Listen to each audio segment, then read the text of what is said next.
Hello dear students. Hello sir.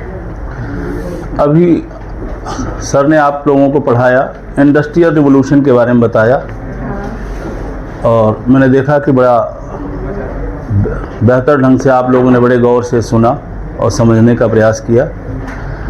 मैं उससे थोड़ा सा आगे बढ़ते हुए आप लोगों को यह बताना चाहूँगा कि इंडस्ट्रियल रिवॉल्यूशन आप समझ गए, लेकिन इंडस्ट्रियल रिवॉल्यूशन का वर्तमान में क्या प्रभाव हुआ, वह सोशल या इकोनॉमिकल या पॉलिटिकल क्या इम्पैक्ट आया।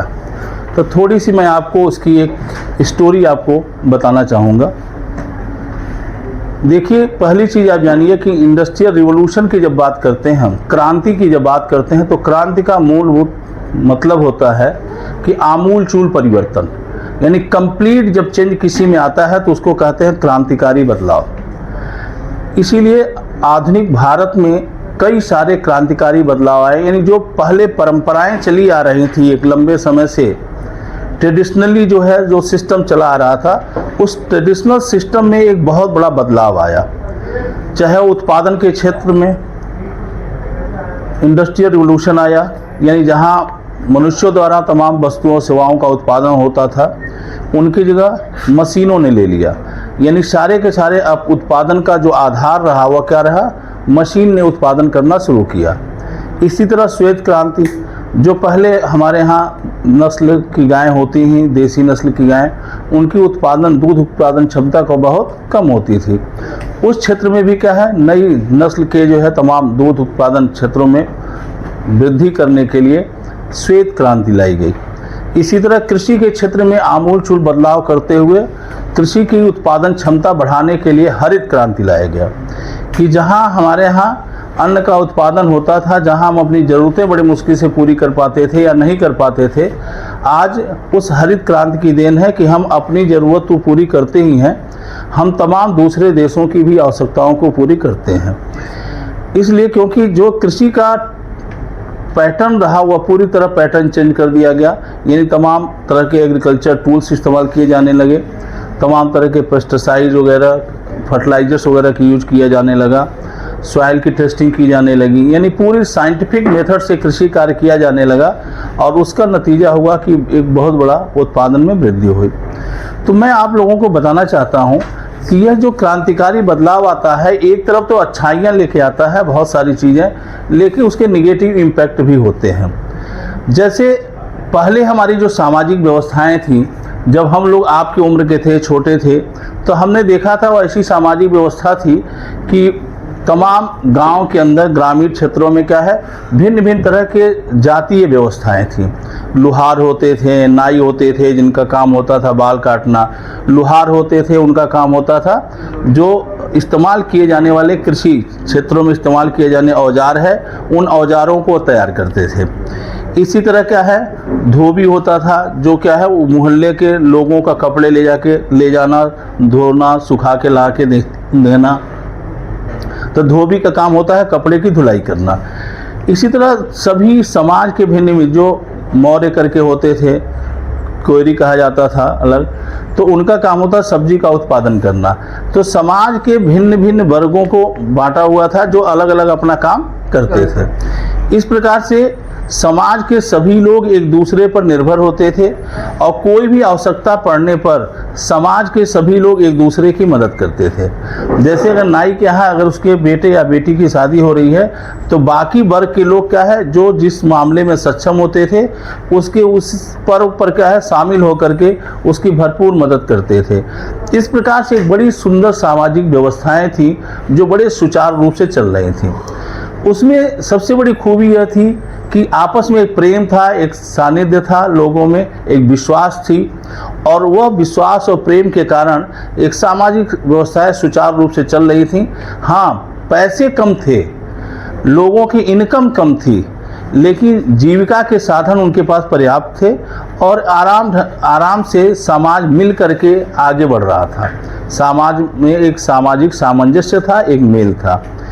लेकिन जब यह प्रगति हुई, औद्योगिक क्रांति हुआ, तमाम तरह श्वेत क्रांति हुआ, हरित क्रांति हुआ, ये तमाम जब अत्याधुनिक यानी आधुनिकता ने उसकी जगह लेना शुरू किया, उस आधुनिकता के कारण क्या हुआ कि आज देखिए कितना बड़ा बदलाव है। आप ग्रामीण क्षेत्रों में भी जाएंगे तो अब वह प्रेम, वह सामंजस्य लोगों में, भिन्न भिन्न वर्गों में नहीं रह गया।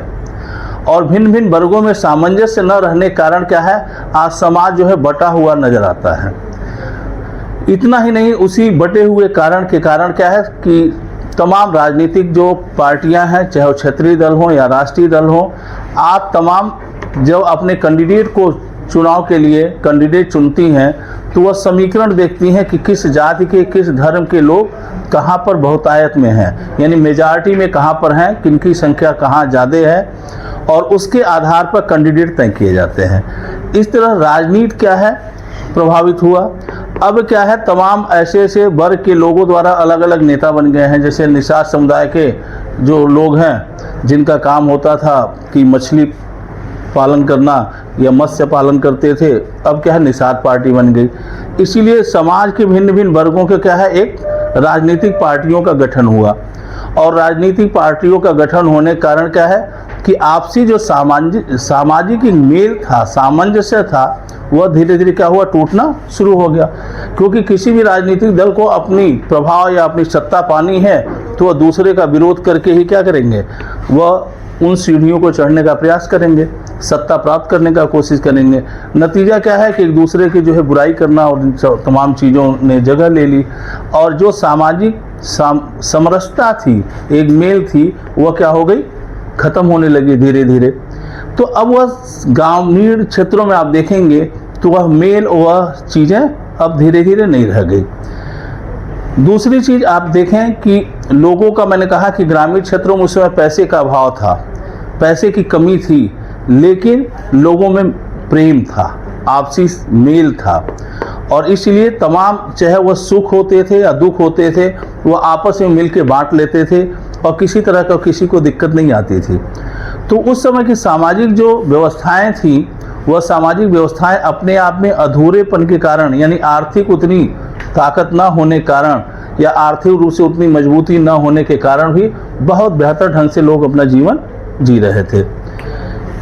तो यह दूसरी चीज़ जो मैं आपको बताना चाहूँगा कि सामाजिक जो व्यवस्थाएं थी, चूँकि यह पहले तमाम, यह जैसा कि आप जानते हैं कि समाज का वर्गीकरण भी क्या है, काम के आधार पर भिन्न भिन्न वर्गों को बांटा गया। तो वह जो काम के आधार पर भिन्न भिन्न वर्गों को बांटा गया, उस समाज के भिन्न भिन्न वर्ग क्या करते थे, अपने अपने काम को अंजाम देते थे। और सभी इस तरह की व्यवस्थाएं थी कि सभी एक दूसरे पर पूरी तरह निर्भर होते थे, एक के बिना दूसरे का काम संभव नहीं होता था। मुझे याद है कि हम जब छोटे हुआ करते थे तो अगर जब फसलों का उत्पादन होता था तो फसल के उत्पादन के बाद जैसे ही फसल खलिहानों में तैयार होता था तो उसके बाद भिन्न भिन्न समाज के लोग जो पूरे साल सेवा करते थे, वो आकर के अपने अपने हिस्से का फसल लेने आ जाते थे। यानी जो गेहूं का उत्पादन हुआ तो नाई अपना हिस्सा लेके जाता था, धोबी आ जाता था अपना हिस्सा लेके जाता था, लोहार जो होते थे वो अपना हिस्सा लेके जाते थे।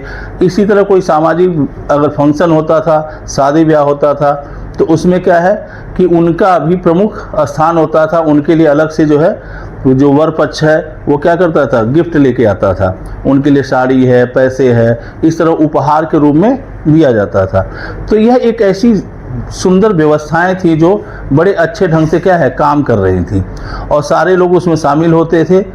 और वो एक लोगों में जो प्रेम था, जो वह देखने के लायक था। लेकिन आज वह चीज़ें धीरे धीरे विलुप्त हो गई। आज देखें, आज जो भी शादी होता है वह क्या है, मैरिज हॉल आप बुक करते हैं, जहां कैटरिंग वाला आ जाता है, रेडीमेड सभी लोग तैयार होकर जाते हैं, फंक्शन में डीजे लगा हुआ है, डांस किए झूमे झामे और डांस वांस करके खा पी करके चले गए।